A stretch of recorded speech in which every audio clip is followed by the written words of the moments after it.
تازہ ترین ویڈیوز کے لیے چینل کو سبسکرائب کر کے بیل آئیکن اور آل نوٹیفیکیشن پر کلک کریں تاکہ آپ کو ملے ہر خبر سب سے پہلے۔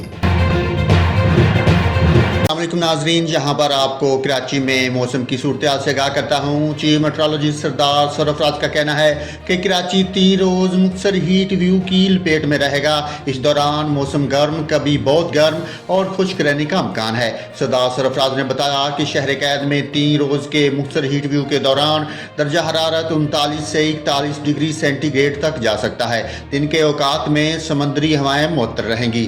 چیف میٹرولوجسٹ کا کہنا تھا کہ شمال مغرب سے گرم اور خشک ہوائیں چلیں گی۔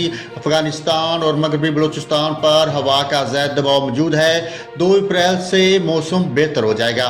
انہوں نے مزید بتایا کہ رمضان کے پہلے ہفتے کراچی کا درجہ حرارت 34 سے 35 ڈگری سینٹی گریڈ رہنے کا امکان ہے، جبکہ 8 اپریل کے بعد گرمی کی شدت میں ایک بار پھر اضافے کا امکان ہے۔ اس کے علاوہ سندھ کے دیگر اضلاع میں موسم گرم، کبھی بہت گرم اور خشک رہنے کا امکان ہے، جبکہ صوبے کے دیگر اضلاع میں درجہ حرارت 43 سے 45 ڈگری سینٹی گریڈ رہ سکتا ہے۔